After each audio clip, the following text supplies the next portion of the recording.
الرحيم. الحمد لله رب العالمين، ثم الصلاة والسلام على أشرف المرسلين سيدنا ونبينا محمد وعلى آله وصحبه وسلم أجمعين. وبعد والسلام يا دمان كسوق قلياشة جارهان حلبانك فدرالك حلبان صادق ورفاع وهل كان قلبت حفلة كل جاية runtii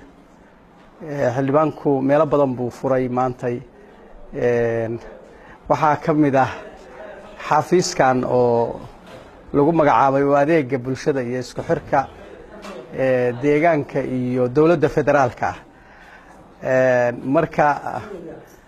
waxaan aad ugu mahadcelinayaa ku talagalkaas iyo diyaarintaas xafiiska ama maktabka.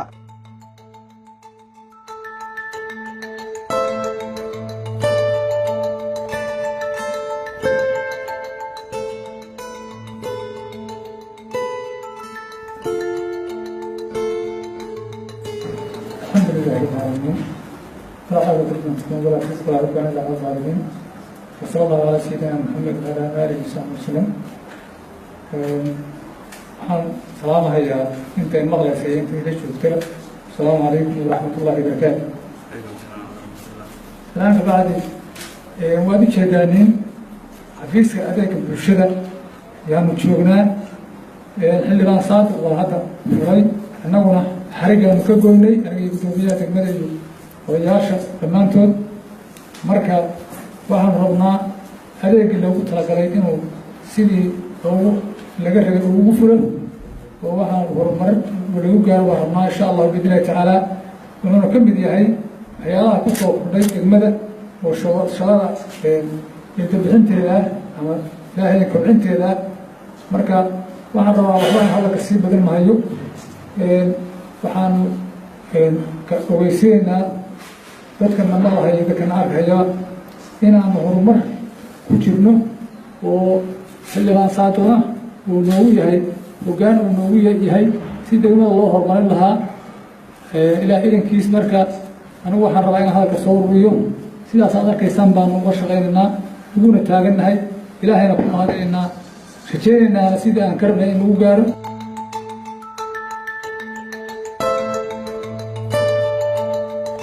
مسؤولية هذا إلهي سوقا في جواب المشان مرتبط مرتبط وحال مسؤول من مناسبات حافز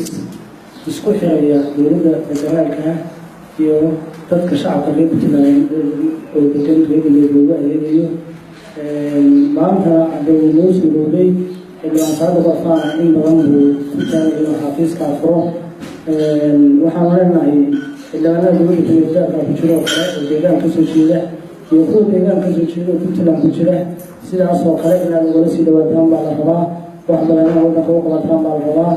إن كتبوا شخصان إن أخلاص قروحها مسي شخصان بعد الغباء وحال من الهينك يقفوا حول حركة يشعب اليوم كل حي الباب يساعد وكحرية يبشروا ضد على مياله بشخصان يعني معها ذلك اليوم اليوم يقولون الدكتور في حلوة حكومة قيادة دلوقتي هي به على شورى به يهون شورى سلاس بالمقدمها حتى الحرب ما بلشري سلاس من هذا الرشدة لجمال الدكتور من النواحي جالا فاهم وين بانو قبلي فاهدينا إن شاء الله ما أنتنا صار تري ما هم ملاينا حجران كدا غير ما أنت برنامج كان واضح فريد إلهي وحنا كرر شيءنا إنه كوكو ليس مشاريع بدن لو كانوا المغرب xafiiskan waa adeegida ummadda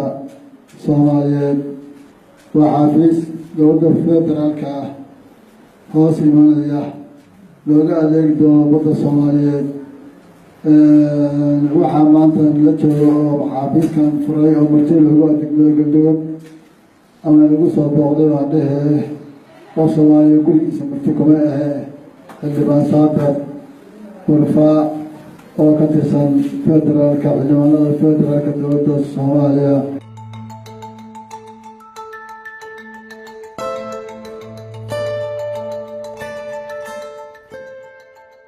laba sano ka hor markii adigu 2 sano hal bil baa dhimaneed markii halkaan aan kuga mid afar weyn ay ku sameeyay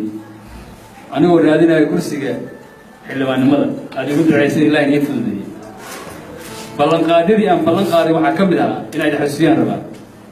inaan furi doono xafiis isku xira bulshada dowladda federaalka deegaankan dowladda Puntland iyo dowladda federaalka sidaa ka maqnaatay kacdeen waxaan si rasmi ah u furnay u hirgelinay xafiiska u adeega bulshada xafiiskaas oo u shaqeyn doona dadka dhammaan dadka deegaankan ku nool haddii waxa ka soo gala dowladda hadday noqon lahayd dowladda federaalka iyo dowladda Puntland bay isku xirka waxaan kaloo wada si toos ah wada shaqeyn u yeelan doonaa degmada Galdogob oo guddoomiye guddimaha la joogo